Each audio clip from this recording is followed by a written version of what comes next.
가난했던 그 어린 시절을 극복하고 세상적으로 보았을 때 우리가 성공한 사람이다, 이렇게 우리가 인정할 수 있는 어떤 사람으로부터 이런 말을 들었습니다. 죽어서 어떤 일이 있을지 모르지 않습니까? 진짜 천국이 있고 지옥이 있다면 천국을 가야 하지 않겠습니까? 그러니 보험 하나 들어 놓아야 합니다. 그래서 제가 교회에 나가고 있습니다. 불안한 마음에 천국 가는 보험 하나 들어놓자는 심정으로 예수를 믿는다고 하는 분들이 간혹 가다 보면 있습니다. 내 삶에 일어날지 모르는 만약에 위기를 당하게 되었을 때 안전을 보장받고자 보험에 가입하듯이 교회에 나오는 분들이 계시다는 것입니다. 자신의 안전과 평안을 위해서 예수 믿는다고 하는 분들은 왜 예수님께서 생명으로 인도하는 문은 좁고 길이 협착하여 찾는 자가 적다고 말씀하셨는가? 이 의미를 잘 모르는 것 같습니다. 또 무리와 제자들을 불러 이르시되 누구든지 나를 따라오려거든 자기를 부인하고 자기 십자가를 지고 나를 따를 것이니라. 이 말씀을 왜 하셨는가를 깊이 생각해 보아야 할 것입니다. 또 마치 하나님을 믿으면 모든 부분에 있어서 형통할 것이라고 생각하거나 안락한 삶이 주어질 것이라고 알고 또 그런 이야기를 듣고 교회에 나오는 사람들도 많이 있습니다. 근데 이런 사람들이 내가 하나님을 믿는다고 하는데도 불구하고 자신의 생활에서 결코 변한 것이 없음을 금방 알게 됩니다. 세상은 내가 예수 믿기 전이나 그 후에나 변함이 없습니다. 내가 하나님의 상속자가 됐다고 하는데도 예수 믿기 전이나 예수 믿은 후나 여전히 사람들이 겪게 되는 똑같은 일들을 겪으며 그런 일들이 반복되어진다는 것을 금방 알게 됩니다. 이런 사람들에게는 어쩌면 예수 믿는다는 것이 무거운 짐을 하나 더 짊어진 상태가 되는 것입니다. 내가 그리스도인이라고 하는 것 때문에 나를 놀리거나 약을 올리는 사람들이 있기 때문입니다. 비웃는 사람들도 있습니다. 이것뿐이겠습니까? 우리가 어떤 일은 신앙인으로서 하나님이 기뻐하지 않는 일이기 때문에 우리가 거절합니다. 그렇기 때문에 고난을 받게 된다는 것입니다. 또 반대로 어쩌다 그들처럼 어울리다 보면 너는 그리스도인인데 우리와 똑같은 일을 하느냐? 이런 말을 듣게 됩니다. 자신들이 욕심을 내는 것에는 관대하고 그리스도인들에게는 사랑을 말하고 양보를 요구하며 신앙을 지키라고 도리어 말합니다. 먼저 하나님의 나라와 의를 구하며 하나님의 사랑을 전하고 증거할 때 참된 그리스도인들이 고난을 당하게 되는데 이때 하나님께서는 인내를 요구하시며 연단하신다는 것입니다. 때로는 이 기간이 너무 길어서 연단의 과정 중에서 겪게 되는 아픔들이 종종 있게 마련입니다. 근데 우리가 알아야 할 것은 자녀이면 또한 상속자, 곧 하나님의 상속자요 그리스도와 함께한 상속자니 우리가 그와 함께 영광을 받기 위하여 고난도 함께 받아야 할 것이니라. 즉 그리스도와 함께한 상속자이기 때문에 우리가 그와 함께 영광을 받기 위하여 고난도 함께 받아야 한다는 말씀입니다. 이 말씀에서 고난이라는 것은 우리 하나님의 자녀된 모든 그리스도인들이 그리스도와 함께 영광을 받도록 하기 위해서 하나님께서 준비해 놓으신 것이라는 그런 느낌을 강하게 받게 됩니다. 사실 예수님이 받으신 영광은 그냥 받은 것이 아닙니다. 우리 빌립보서 2장 5절에서 11절을 함께 보겠습니다. 빌립보서 2장 5절에서 11절입니다.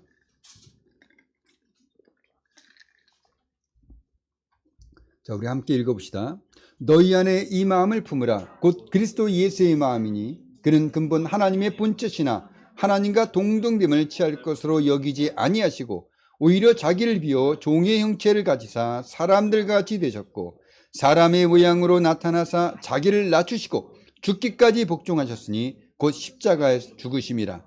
이러므로 하나님이 그를 지극히 높여 모든 이름 위에 뛰어난 이름을 주사 하늘에 있는 자들과 땅에 있는 자들과 땅 아래에 있는 자들로 모든 무릎을 예수의 이름에 꿇게 하시고 모든 입으로 예수 그리스도를 주라 시인하여 하나님 아버지께 영광을 돌리게 하셨느니라.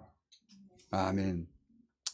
이 말씀은 예수 그리스도께서 받으신 고난과 십자가에서 죽기까지 복종한 결과가 하나님이 그를 지극히 높여서 모든 이름 위에 뛰어난 이름을 주셨다는 것입니다. 그래서 하늘에 있는 자들과 땅에 있는 자들과 땅 아래에 있는 자들로 하여금 예수님의 이름 앞에 무릎 꿇게 하시고 모든 입으로 예수 그리스도를 주라 시인하여 하나님 아버지께 영광을 돌리게 하셨다는 내용을 기록해 놓고 있습니다. 예수님께서는 본래 창조주셨습니다. 그 창조주로서의 영원한 영광과 권세와 능력을 다 내려놓고 이 세상에 종으로 오셨어요. 자기를 비워 모태 속에 들어갔습니다. 즉 자신이 창조하신, 자신이 만드신 사람의 모습으로 오셨다는 것입니다. 그래서 창조주로서의 그 영광과 권능을 일시적으로 육체 속에 가두시고 제한당하신 그때부터 바로 예수님의 고난이 시작되어진 것이에요.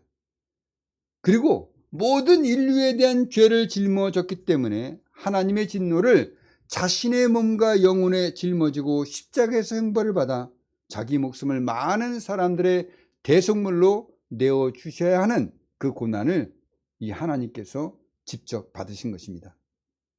이렇게 예수 그리스도께서는 사람의 죄를 담당해서 하나님과 화목해 하시려는 하나님 아버지의 뜻을 이루어 드리기 위해서 고난을 받았던 것이에요.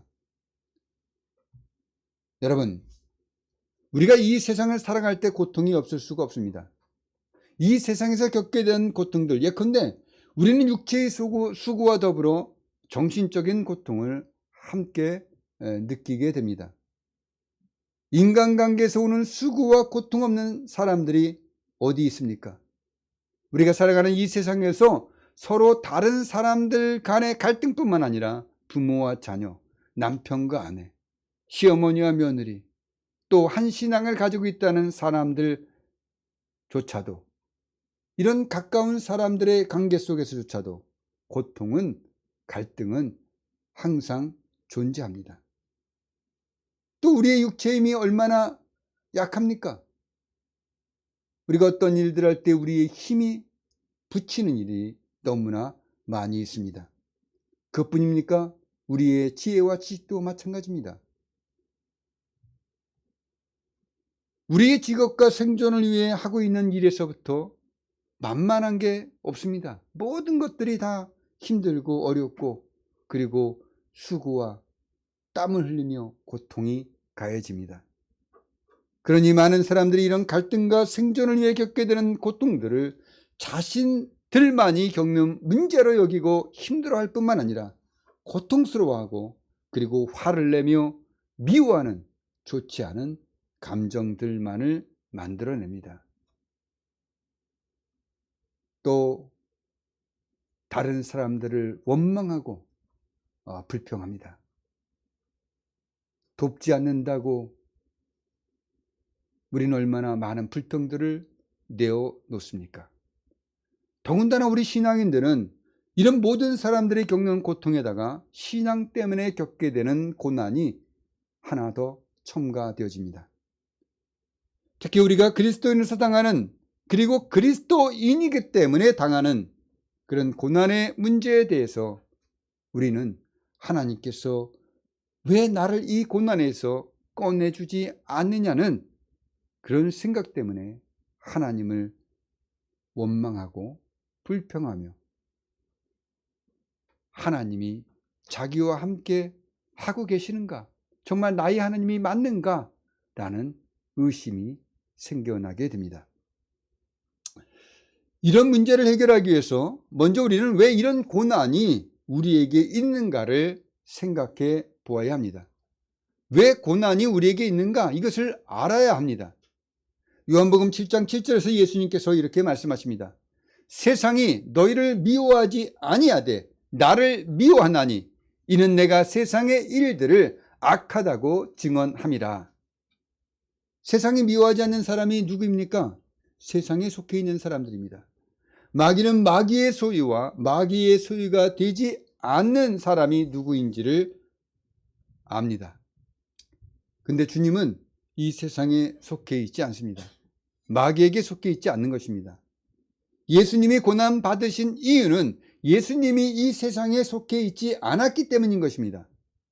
에베소서 2장 2절에서 이 세상에 속해 있는 자들에 대해서 이렇게 알려주고 있습니다. 그때 너희는 그 가운데 생하여 이 세상 풍조를 따르고 공중의 권세 잡은 자를 따랐으니 곧 지금 불순종의 아들들 가운데서 역사하는 영이라. 마귀가 마귀에게 속해 있는 사람들을 통해서 난폭하게 주님을 대적한 이유는 주님께서 마귀의 일을 멸하고 택하신 자들을 하나님의 자녀로 회복하시기 위해서 오셨기 때문입니다. 그래서 예수님이 태어나자마자 죽이려고 하였고 공생애 동안 유대인들의 종교적인 율법을 들이대며 예수님을 핍박하셨습니다. 또 가장 가깝고 중요한 직책을 맡고 있었던 가룟 유다가 주님을 배반하고 팔아버렸습니다. 그리고 십자가에 넘겨서 죽게 만듭니다. 이것은 사람을 구원하여서 하나님과 화평을 누리게 하려는 하나님의 상속자가 되게 하려는 하나님의 뜻하신 계획을 이루지 못하도록 방해하려는 사단의 간악한 음모 때문에 발생하게 된 것입니다. 우리가 누구입니까? 하나님의 영으로 인도받는 하나님의 자녀들입니다. 성령이 친히 우리의 영과 더불어 우리가 하나님의 자녀됨을 증거하고 있다고 성경은 알려주고 있습니다. 우리는 그리스도께 속해 있습니다. 예수님은 요한복음 15장 18절 19절에서 이렇게 말씀하십니다. 세상이 너희를 미워하면 너희보다 먼저 나를 미워한 줄을 알라. 너희가 세상에 속하였으면 세상이 자기의 것을 사랑할 것이나 너희는 세상에 속한 자가 아니요 도리어 내가 너희를 세상에서 택하였기 때문에 세상이 너희를 미워하느니라. 우리는 그리스도께서 세상에서 택한, 세상에서 우리를 구별해 내주셨습니다. 그래서 하나님의 자녀가 되도록 하셨습니다. 우리가 양자의 영을 받아 하나님을 우리의 아빠, 아버지라고 부르기 때문에 우리는 그리스도와 함께한 공동 상속자가 되었으며 창세로부터 우리를 위하여 예비된 나라를 상속받게 될 신분을 가지게 되었습니다. 그러니 마귀가 우리를 얼마나 미워하겠습니까? 에덴 동산에서 아담과 하에게 했던 것처럼 우리와 하나님 사이를 이간질해서 하나님을 떠나 살도록 꼬십니다. 그래서 영원한 지옥불에 떨어뜨려서 형벌을 받게 해야 하는데 그렇게 하지 못하니까 그 분노가 우리를 향해서 불일 듯 일어나게 되는 것입니다. 그래서 관계와 계계로 우리의 믿음을 파괴하려고 또 시험과 유혹을 통해서 고난을 겪게 하면서 흔들어 댑니다. 우리의 믿음을 파괴시키려고 흔들어 대는 것입니다. 이런 이유 때문에 성도가 자녀의 신분을 지키며 이 세상에서 거룩하신 하나님을 본받아 살아가는 동안에는 예수 그리스도와 동일하게 세상의 미움을 받으며 사단의 공격을 반드시 받을 수밖에 없다는 것입니다. 그래서 그리스도인들에게는 필연적으로 고난이 따르게 됩니다. 자, 그러면 이런 고난은 우리에게 어떤 의미가 있냐는 것입니다. 베드로전서 4장 12절에서 16절 말씀입니다. 우리 한번 이 말씀을 다 같이 읽어봅시다. 베드로전서 4장 12절에서 16절입니다.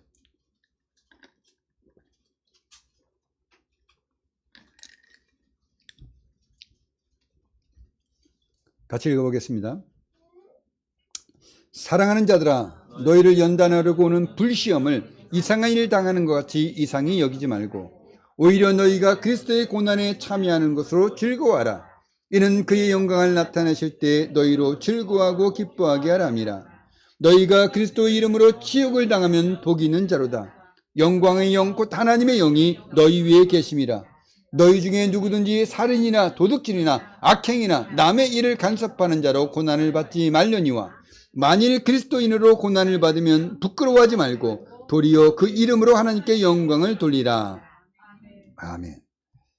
자, 뭐라고 말씀하고 있습니까? 하나님의 자녀로 살아가려는 모든 그리스도인들에게는 불시험이 당연한 것이라는 것입니다.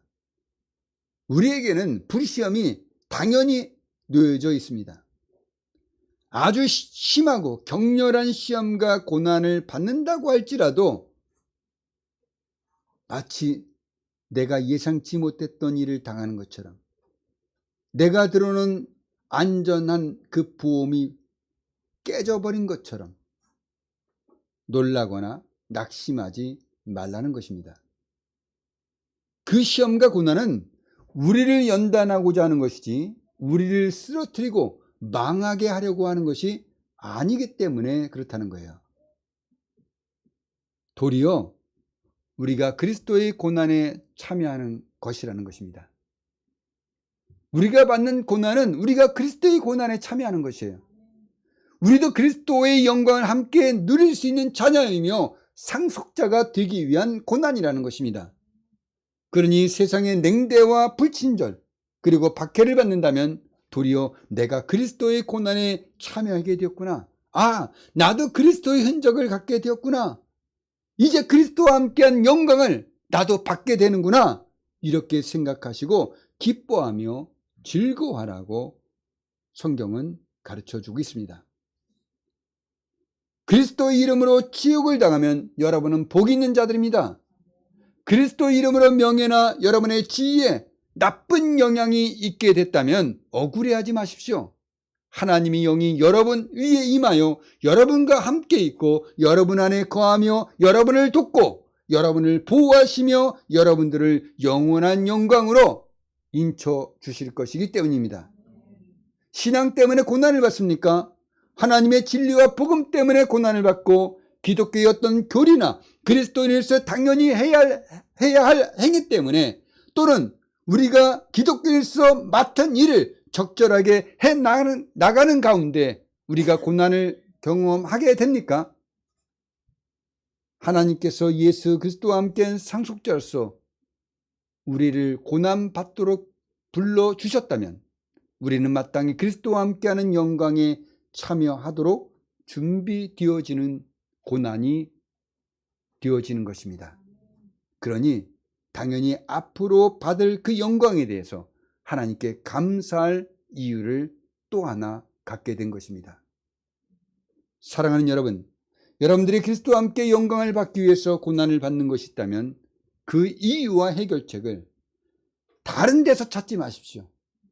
사람들에게 묻지 마십시오. 성경책에서 찾으시길 바랍니다. 성경은 마귀를 대적하라고 합니다. 성경에 기록되어진 하나님의 말씀으로 마귀를 대적하십시오. 디모데후서 3장 12절에서는 바울 사도는 무릇 그리스도 예수 안에서 경건하게 설고자 하는 자는 박해를 받으리라 이렇게 말씀하십니다. 그러니 자신의 삶에 어떤 불리한 일이 발생하거나 이해하지 못할 일이 생겼다고 할지라도 하나님을 향해 불평과 원망을 늘어놓지 마십시오. 그리스도와 함께 영광을 누리게 하기 위해서 이 고난이 준비되어졌다는 하나님에 대한 그 믿음을 가지고 마귀를 대적하시며 하나님에 대한 여러분의 믿음을 반드시 지키시기를 바랍니다. 하나님은 선한 분이며 나에게 좋은 것을 주시며 나를 지켜주시는 분이십니다. 성경에서 말하는 하나님에 대한 믿음을 가지시고 도리어 마귀를 대적하시는 분들이 되시기를 예수님의 이름으로 축복합니다. 이스라엘 백성들 한번 생각해 봅시다. 이스라엘 백성들은 하나님의 영광과 그 능력과 보호와 인도를 그 누구보다도 더 크게 경험했습니다. 그럼에도 불구하고 그들은 자신들에게 조금만 불리하거나 만족하지 못한 일들이 생기게 되면 불평과 원망을 늘어놓았습니다. 그러면서 자신들의 이 고된 노력에서 벗어나기를 원하며 하나님께 부르짖었던 그 기도의 내용을, 그리고 하나님이 그 기도를 듣고 그들을 구원하시기 위해서 행하시는 모든 하나님의 노력을, 하나님의 선하심을, 그리고 하나님의 은혜를 무시하며 다시 애굽으로 돌아가자고 합니다. 하나님의 은혜를 모르는 배은망덕한 언행을 일삼았습니다. 왜 이스라엘 백성들이 하나님께 이렇게 배은망덕한 불평과 원망을 했을까요? 그렇게 하나님을 가까이서 체험한 그런 민족이 없었음에도 불구하고 왜 이들은 하나님께 원망과 불평을 일삼는 그런 배은망덕한 그런 백성이 되었을까요? 그들은 하나님이 주실 축복의 땅에 대한 소망보다는 현실에서 겪게 되는 불평과 그리고 열악한 환경만을 보았기 때문입니다. 결국 그들은 약속을 받지 못합니다.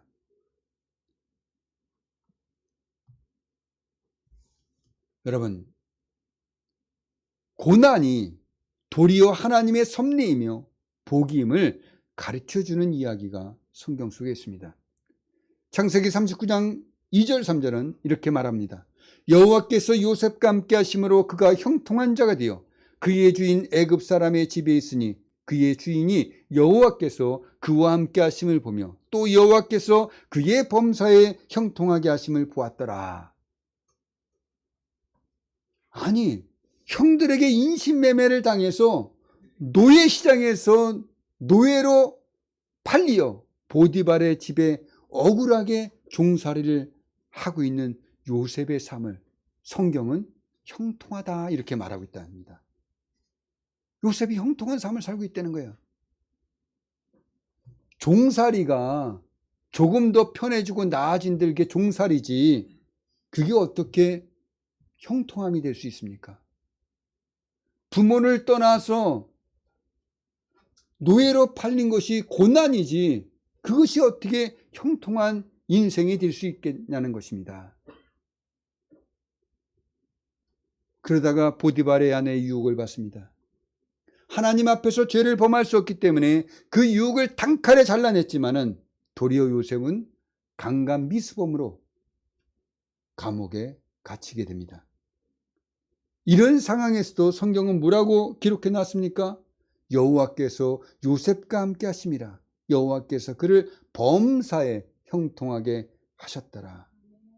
아니, 억울한 누명을 쓰고 또 노예로 팔려 종살이하고 그것도 모자라 이제는 억울한 누명을 쓰고 감옥살이를 하는데 어떻게 형통한 것인지 여러분 이해가 되십니까? 여러분 같으면 어떻게 하시겠습니까? 억울하다고 감옥문을 붙잡고 고래고래 소리치르며 날 건져내달라, 날 빼내달라 이렇게 여러분들은 소리치며 울고 있었을 것입니다. 우리는 성경에서 말하고 있는 형통과 우리가 이해하고 있는 형통의 의미를 우린 바르게 이해해야 됩니다.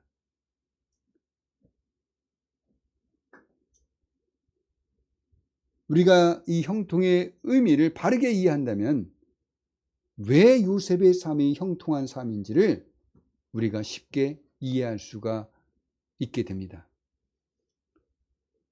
자, 우리는 어떻습니까? 이 세상 사람들은 어때요? 우리뿐만 아니라 이 세상 모든 사람들은 형통하다는 것을 우리의 상황과 환경이 잘 되어지는 것, 근심 걱정 없고 편하고 밥 잘 먹고 또 승진도 하고 또 돈도 많이 벌고 뭐 여러 가지 우리 인생에서 요구하는 그런 것들이 되어질 때 우리는 형통하다 이렇게 우리는 말합니다.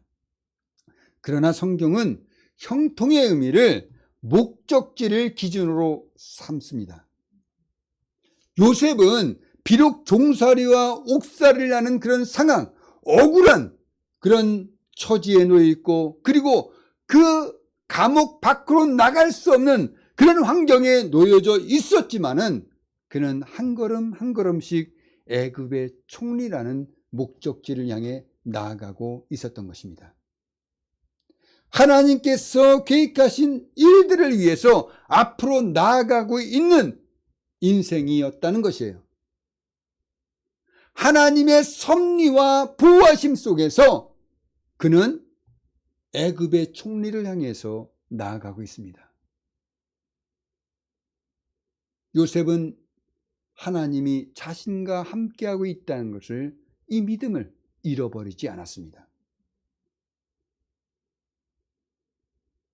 아버지와 형들의 단들이 자기를 위해, 자기를 향하여 절하는 그 일들이 반드시 하나님께서 이루어 주실 것이라는 이 믿음을 놓치지 않았던 것입니다. 그래서 우리 그리스도인들은 내 인생이 당장에는 그 길이 좁고 협착할지라도 하나님께서 그리스도 예수와 함께한 영광된 삶을 주시겠다라고 말씀하셨다면 그 삶이 이루어질 것을 믿어야 되는 것입니다. 그러니까 다윗도 하나님이 계획하신, 하나님의 섭리 속에서 하나님이 계획하신 그 일들을 위해서 앞으로 나아가고 그 있는 인생이었기 때문에 당장 지금은 좁고 협착한 모습으로 보여질지라도 그 길은 형통하는 길이라는 것입니다. 형통한 인생의 길이 요셉 앞에 놓여져 있다는 것입니다. 우리도 마찬가지입니다. 목적지에서 얻게 될 그 영광에 대한 소망보다도 현실에 대한 불평과 원망이 앞선다면 마귀에게 가장 먼저 쉽게 넘어가게 될 것입니다. 그러나 우리가 영원한 하나님의 나라에서 그리스도와 함께 영광을 받는다는 이 큰 소망을 품고 이 영광을 누리기 위한 분명한 목적을 향해 우리가 앞으로 나가며 마귀에게 자신을 내어주기보다는 이 영원한 영광을 소유하기 위해 마귀를 대적하며 고난을 통한 연단을 기꺼이 수용한다면 우리의 길은 형통하는 길이 되어진다는 것입니다. 그리고 반드시 이 사람은 최종 목적지에 도착해서 하나님께서 주시는 영광을 얻게 될 것입니다. 여러분, 이 세상의 사람들을 한번 살펴보십시오. 그들도 자신들이 이 세상에서 얻게 될 것, 결국은 그 모든 썩어질 것들을 위해서도 그들은 열심히 소망을 품고 도전하고 모험을 합니다. 반드시 그것을 얻고자 그들은 힘씁니다. 그리고 얻었을 때 그들은 소원 성취를 했다고 말합니다. 하물며 하나님의 영을 받은 하나님의 자녀들이 하나님의 상속자가 된 상태에서 장차 그리스도와 함께 영광을 받기 위한 가정에서 당연한 고난을 피할 이유는 없는 것입니다. 우리에게 고난은 당연한 것입니다. 고난이 오면 당연한 것으로 생각하십시오. 그리고 그 뒤에는 하나님이 우리에게 주신 영광이 있다는 것을 기억하시길 바랍니다. 또 우리가 고난받는 과정에서 그리스도와 함께 하신다는 것입니다. 우리가 고난받는데 하나님은 멀찍이 서서 고난 잘 받고 오거라 이렇게 말씀하지 않는다는 것입니다. 사울이 예수 믿는 자들을 잡아 결박하여 예루살렘으로 잡아오기 위해서 다메섹으로 가던 중에 하늘로부터 빛이 비치는데 사도 바울이 어떻습니까? 땅에 그냥 엎드려져 버립니다. 쓰러져 버립니다. 그런 상태에서 사울아 사울아 어찌하여 나를 박해하느냐 이 소리를 듣게 돼요. 사울이 지금 예수님을 핍박하러 가는 길입니까? 사울이 예수님을 핍박했습니까? 스데반을 죽이고 예수 믿는 자를 잡으러 가기 위해서 다메섹으로 향하던 도중이었습니다. 예수를 핍박하러 가는 것이 아니라 예수 믿는 그리스도인들을 핍박하러 가는 것이었습니다. 그런 예수 믿는 자들을 핍박하던 자였습니다. 그런데 예수님은 뭐라고 말씀하십니까? 사울아 사울아 어찌하여 나를 핍박하느냐? 이렇게 말씀하셨다는 겁니다. 예수님과 우리는 하나입니다. 머리와 몸은 떨어질래야 떨어질 수 없습니다. 머리와 몸이 떨어지면 그건 죽은 것입니다. 사망입니다. 우리가 받는 고난과 시험을 예수님도 알고 있고 예수님도 똑같이 받고 계시다는 것입니다. 히브리서 4장 15절과 16절은 이렇게 말씀하고 있습니다. 우리에게 있는 대제사장은 우리의 연약함을 동정하지 못하실 이가 아니요 모든 일에 우리와 똑같이 시험을 받으신 이로되 죄는 없으시니라. 그러므로 우리는 긍휼하심을 받고 때를 따라 돕는 은혜를 얻기 위하여 은혜의 보좌 앞에 담대히 나아갈 것이니라. 죄가 없으신 그리스도께서는 타락한 상태 전 우리 인간들이 느끼는 감정과 고민뿐만 아니라 고난조차 몸소 겪으셨기 때문에 우리를 동정하실 수 있는 분이라는 거예요. 우리를 동정하시는 분이라는 것입니다. 더군다나 우리의 필요를 공급하실 수 있는 분이라는 거예요. 우리를 도와주실 수 있는 분이라는 것입니다. 우리가 고난을 만나든 또는 모든 일이 잘 되어서 시험을 만나게 되든지 간에 때를 따라 돕는 은혜를 얻기 위해서 양자의 영을 받은 우리는 은혜의 보좌 앞으로 담대하게 나아가서 주님의 도움을 요청하며 부르짖을 수가 있다는 것입니다. 그러니 고난을 두려워하거나 불편하고 필요 없고 나를 마귀하고 파괴하는 나쁜 것으로 받아들이지 마십시오. 도리어 고난은 우리의 믿음을 연단시켜서 그리스도 예수와 함께하는 영광에 참여하는 것으로 받아들이시기를 바랍니다.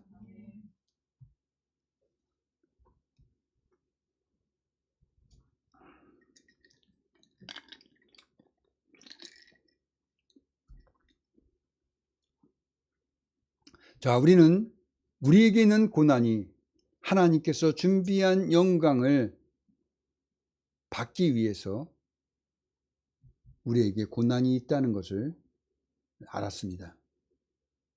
자, 그러면 우리는 이제 고난이 주는 의미를 배워야 돼요. 고난이 주는 의미가 무엇인가?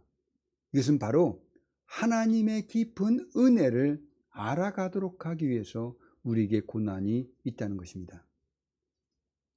바울사도는 보통 사람들이 알 수 없는 놀라운 환상과 계시를 받은 분이십니다. 엄청난 능력을 가지신 분이에요. 그런 바울사도였음에도 불구하고 바울사도는 자신의 육체에 있는 사단의 가시에 대해서 말하고 있습니다. 하나님께 이 사단의 가시를 떠나게 해달라고 기도했다고 합니다. 사단의 가시 때문에 너무나 힘들었기 때문에 이 사단의 가시가 자기에게서 떠나가면 좋겠다고 하나님께 간절히 3번이나 기도했다고 합니다. 실제로 바울사도가 복음의 대적자들 때문에 얼마나 많은 고난을 겪었습니까? 대적자들의 방해와 핍박 없이 복음이 전해진다면 사도 바울이 바라는 거 아닙니까?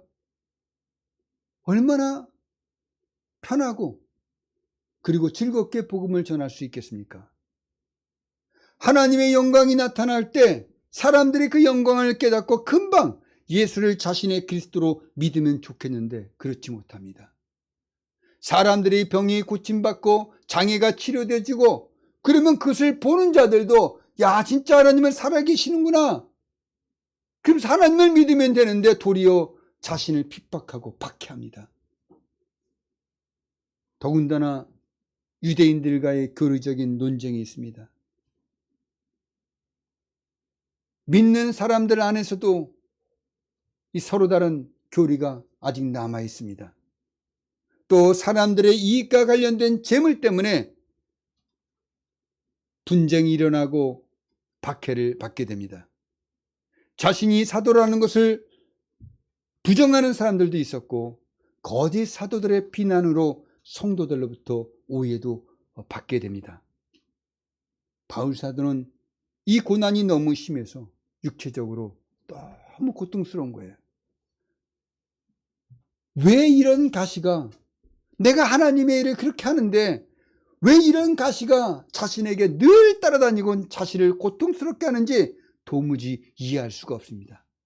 이만큼 하면 하나님께서 나를 좀 도와주셔서 이 가시를 제거해 주시고 편하게 좀 복음을 전하고, 그리고 사람들도 정말 쉽게 예수를 믿으면 좋겠는데 그렇지 않습니다. 그래서 간절히 하나님께 이 사단의 가시가 떠나게 해달라고 3번씩이나 기도합니다. 그런데도 불구하고 이 사단의 가시가 떠나지 않아요. 그런 가운데 하나님의 말씀이 들려옵니다. 내 은혜가 내게 족하도다. 이는 내 능력이 약한 데서 온전해짐이라. 바울 사도는 이 말씀을 듣고 기뻐합니다. 그러면서 자기의 약함을 더 자랑했다고 말씀합니다. 바울 사도는 자신이 받은 환상과 계시와 같은 체험뿐만 아니라 바울 사도를 통해서 나타난 하나님의 놀라운 능력에 대해서 교만해질 수가 있었습니다. 하나님을 떠나 자칫 잘못하면 교주가 될 수 있는 위험에 노출될 수가 있었어요. 그래서 하나님께서는 바울 사도에게 고난을 통하여 낮아지게 할 필요가 있었던 것입니다. 그래서 고난을 통해 자신의 약함을 알고 그리스도를 붙잡을 수 있도록 하셔서 교만의 죄에 빠지지 않도록 하기 위해서 사단의 가시를 주셨던 것이에요. 이렇게 바울 사도는 자신이 겪는 고난의 의미에 대해서 배우게 됩니다. 그러면서 이렇게 말하면서 기뻐합니다. 내가 그리스도를 위하여 약한 것들과 능욕과 궁핍과 박해와 공고를 기뻐하노니 이는 내가 약한 그때의 강함이라. 하나님께서 바울 사도의 믿음을 붙잡아 주시며 그가 타락하지 않도록 보호하고 계셨던 것입니다. 고난은 우리에게 유익을 줍니다. 헛된 고난은 하나도 없습니다. 그래서 우리가 현재의 고난이든 지나간 고난이든 고난 가운데 하나님께서 함께 하시고 고난이 주는 선한 의미를 알게 됐을 때 하나님께 감사할 수밖에 없게 됩니다. 예수님께서는 머리로서 고난에 참여하셨습니다. 우리는 그리스도와 함께하는 영광을 얻기 위해서 몸으로써 고난에 참여하는 것입니다. 하나님의 자녀로서 영광된 상속을 받기 위하여 연단을 받는 과정이 고난이라고 한다면 고난 없는 구원은 부끄러운 것이 되어져 버립니다. 고난은 그리스도의 고난에 참여하여 그리스도의 흔적을 갖게 되는 영광스러운 것입니다. 고난을 피하지 마십시오. 그리스도인들에게는 필연적으로 고난이 있습니다. 고난을 두려워하지 마십시오. 고난을 통해서 하나님은 하나님의 사랑을, 하나님의 보호를 보여주십니다. 하나님의 영광을 우리에게 드러내 보이시며 고난을 통해서 하나님의 가장 큰 영광을 체험할 수 있도록 하시는 것입니다. 그러니 고난이 있거든 여러분들이 그리스도 안에 있다는 증거가 되어질 뿐만 아니라 장차 여러분에게 하나님의 큰 영광이 나타내 보여질 것이라는 증거가 되는 것입니다. 하나님께서 그리스도와 함께 모든 상속을 위해서 예비한 영광을 준비하고 있다는 절대적인 증거가 바로 고난입니다. 그러니 자녀이면 또한 상속자, 곧 하나님의 상속자요 그리스도와 함께한 상속자니 우리가 그와 함께 영광을 받기 위하여 당연히 고난도 함께 받아야 한다는 담대한 믿음, 하나님의 선한 섭리에 대한 믿음을 가지시고 마귀를 대적하며 승리하는 신앙인이 되시기를 예수님의 이름으로 축복드립니다. 기도하겠습니다. 하나님,